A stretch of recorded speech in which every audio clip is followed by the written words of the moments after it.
As someone who's managed hundreds of thousands of dollars of budgets on the brand side and also has a creator community of over 160,000 creators, I'm very excited about today's video where I'm going to deep dive into creator economy predictions, influencer marketing trends for the new year. Please note that the predictions and the things I'm going to share are our opinions here at Sidewalker Daily, and they are in no specific order. This is what I think is going to come down the pipeline in our industry. So the first big prediction and or trend that I see happening, and this is going to affect me dearly, is say goodbye to batch content. Audiences want creators and brands to be alive on social media.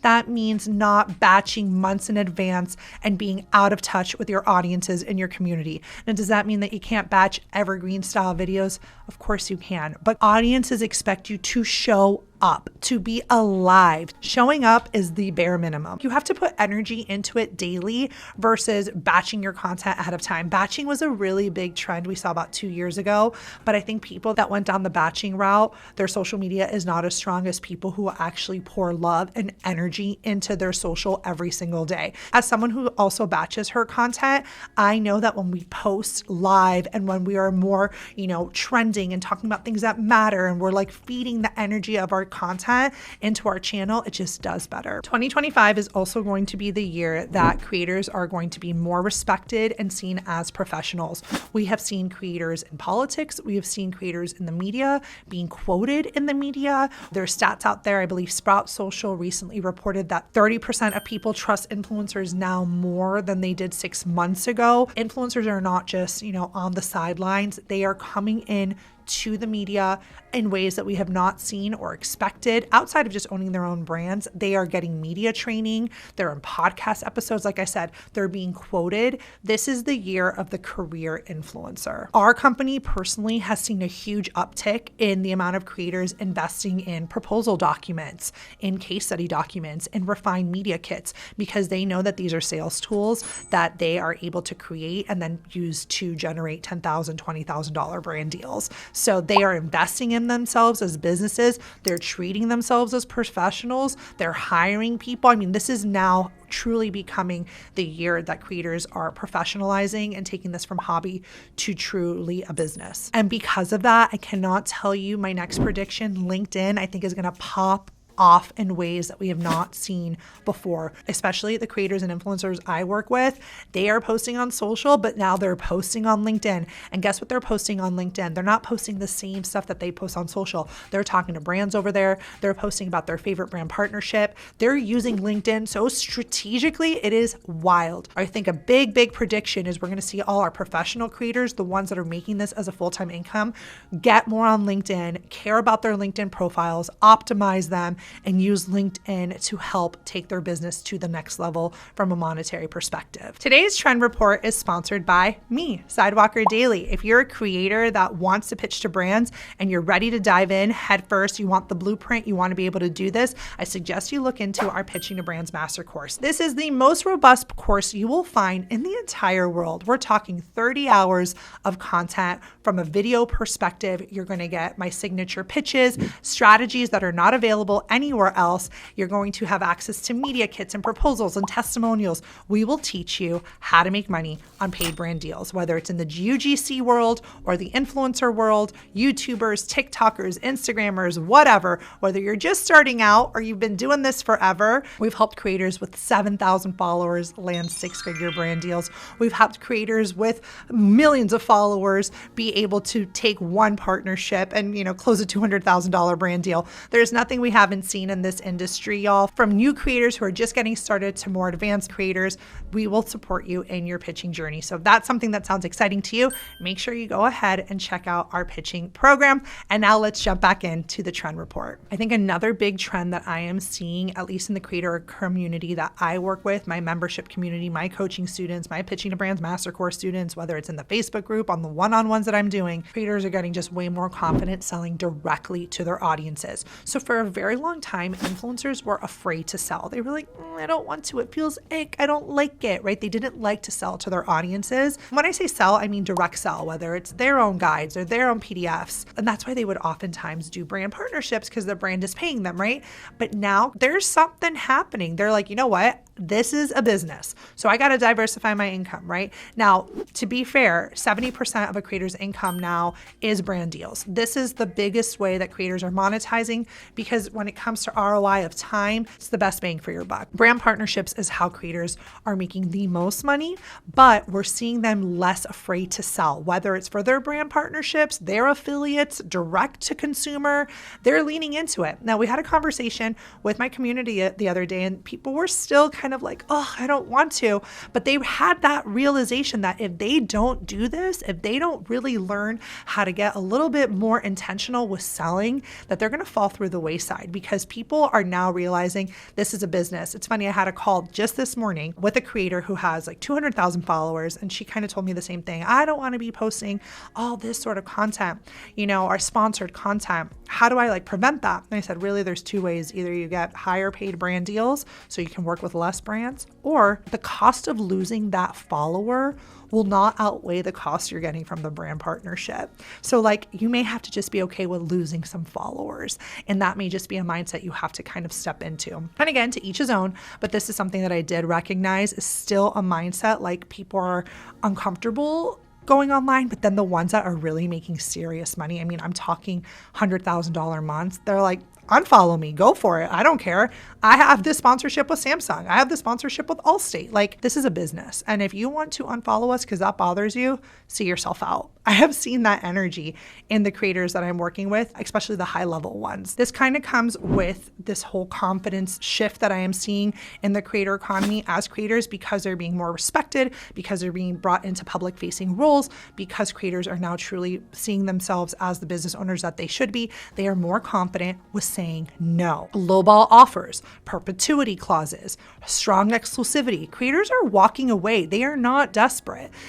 Just recently, I was talking to a big group of travel creators and they were doing something with a big luxury hotel. The contract was signed and last minute, the hotel did not want to budge on their perpetuity clause. These are big creators, y'all, that if they went through with it, they would have just been selling themselves short. And they were like, we don't want to work with you. We'll just get an Airbnb. And that's exactly what they did. Creators are walking away from brand deals because they are also confident in their businesses. They know their worth. They know their value. So we are seeing a shift of power where creators are a little bit more in control of their future. Now, if 2025 is the year that you have decided to take brand deals, brand partnerships, UGC content, whatever it is, but the making money side seriously, then I would love for you guys to come to my next free live training. I will be doing a role play. I'll be sharing my screen. I'm going to help you get ready to send those pitches out so that you are all set to go in the new year and finally start making money on the brand deal side of things. I will leave the link to my free training below. Come join me live and get those questions answered. Another big prediction I am seeing is creators finally getting serious about affiliate partnerships.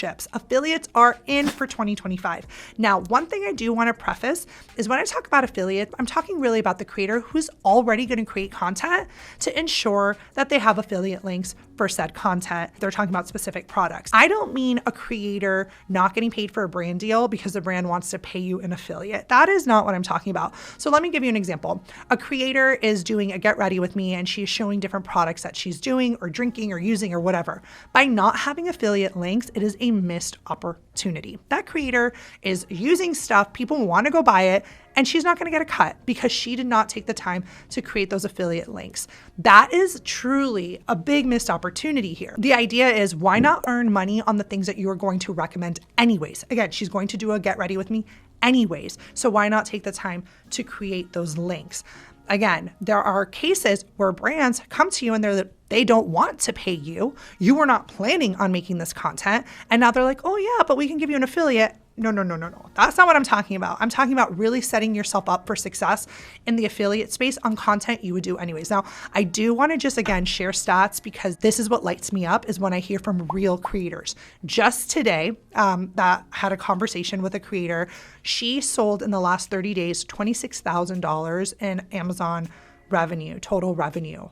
I was like, wow, that is amazing. A creator yesterday I had a coaching call with, I'm doing a big program with her and we're pitching. She told me that in the last year, she has sold over $1 million in Amazon product. She literally said $1 million. She was like, I'm even blown away by this. And she's coming to me because she's trying to up her brand partnerships because she is doing a lot already on affiliates. So again, this is stuff she's already posting about, she's already doing. So she's just taking the extra time to make sure those affiliates are in place. Now, I have a lot of videos on my channel about the Amazon Influencer Program. So if you want to go ahead and watch some of those, you can go ahead and do so after we finish today's trend video. Now, speaking about affiliates, I think a big trend this year is Amazon influencers. They are in. They are big time in. And they're in, especially when it comes to brand deals, because Amazon influencers can sell. Amazon influencers can sell like nobody's business. We just talked about that one girl who sold $1 million this year. How strong is that? All her efforts for the last coming years being an Amazon influencer, we are now using that data in our 2025 pitching efforts. So those creators that really focus on their affiliates, they're going to reap the benefits in 2025 because they're going to be able to use all that data in pitching and in higher paid brand deals. Another big trend we're seeing full force is live shopping, but live shopping like in a way we've never seen it before. I was recently in Santa Monica and I saw a pop-up from Outlandish. They literally have a studio space on the 3rd Street Promenade where you can go in and have little mini studios to do live shopping, whether it's for TikTok shop or for Amazon live shopping, or, you know, even on social media. We're seeing a lot more social integrations happening. Live shopping is now something everyday people are comfortable doing. It's not as scary. I actually was talking to this like jewelry creator the other day, and she has a small following, but she sells jewelry, and she was selling her jewelry on an Instagram live, and she's like, yeah, we made $10,000 just selling our jewelry. So that just again got me thinking about how live shopping is not going away, but it's getting stronger. And again, that Santa Monica example just shows how powerful it is with the rise of TikTok shop, as well as, you know, Amazon's videos. Live shopping is not going anywhere. In 2025, we're going to see a big boost. Now, a prediction that I'm seeing, and this kind of ties into that creator being super professional and making this a business, is old school networking, in-person networking, creators treating this as they should be, which is client services. We are seeing more of that. Like I told one of my creator friends, I'm like, you need to fly to New York and go out to dinner with all your PR connections. Like you need to make that effort, because the people that have in-person connections, those relationships just last way longer. You'll be top of mind. These brands will hire you more. You'll create friendships. That's really how magic is done in business. People work with people they like. You don't have to like wine and dine people. But again, as a creator, we're going to see more in-person networking. We're going to see creators making this effort to treat these brands in a client service mentality to get longer retainers, to get bigger partnerships. And we're seeing that being done in person. People are saying goodbye to Zoom and they're going and doing in-person networking. 2025 is also where we're going to see long form content like this be up at front and center. Now, short form has taken over the game for the last couple of years, but there is a subset, there is a niche community out there of people that want long form video. Everyday creators are joining Substack, right? Because it's a way to monetize, it's a newsletter. People are getting sick and tired of algorithms and social. There are people that are tired of trending viral videos. They just want to follow people in a quieter way. Even here on YouTube, I would dare say that vlogs are making a comeback. Funny enough, you know, we are seeing more and more creators vlog to build community with their audiences. Some vlogs are like an hour long. I was on my inner circle call. These girls were telling me they're big YouTube vloggers. And they're like, yeah, our vlogs do amazing. And I was like, I thought vlogs don't help. So vlogs are not good for SEO and for search, but they're great for community building, and they're great for your audience feeling like they really know you. We're talking an hour plus, like in vlog content, is going to be a big thing in 2025. Now, if you want to stay on the short form train, that's fine. Whether you decide short or long form, let's talk about those series that we're seeing. TikTok is the queen of this. I think when you start seeing like these serialized concepts, you know, this 10-part story, these 15-part stories where you just obsessively binging to see the next video. This is something I've seen creators do, and the creators that do it well have a profound impact. People get hooked. It's when they create a series of content, right? And they all kind of link together, and it's like a 10-part series. I've seen 80-part series on TikTok, and I am telling you, I am like part 82, and I'm still there watching it. This type of content resonates really well, and it does work nicely on short form because you're able to get through it quickly, but I also think that this is a strategy when we talk about creating more series that we can see on long form content as well. Now, we can't do a trends video without talking about our good old friend AI. AI is here, it ain't going nowhere, and that's not a bad thing. We're gonna learn how to use it to optimize our businesses. Creators are using this to brainstorm, to content generate, to help with captions, just again, to get efficient. I love to use AI is from an efficiency standpoint, how do we just move faster in certain areas? I am going to be doing a video on top AI tools for creators in the new year. So if you're interested in that video, make sure you subscribe to this channel so you can be notified when that video comes out. Now, I hope you guys enjoyed today's video. I know it's long. I know it has all my predictions, and I still have more. I still have more things that I think are going to come down the pipeline here, but that's it for today. I think we covered a lot of ground here. Let me know in the comments below, what do you guys think is going to be the biggest thing in 2025? What are some of the things that I shared today that you are personally excited about? I'm always excited about the trends in the creator economy. I think this economy is an amazing place. It's an amazing industry, and I love being a part of it. So hopefully you guys enjoyed it as well. Make sure to like this video. It lets me know that you want me to keep creating these types of videos, and I will see you guys in the next video.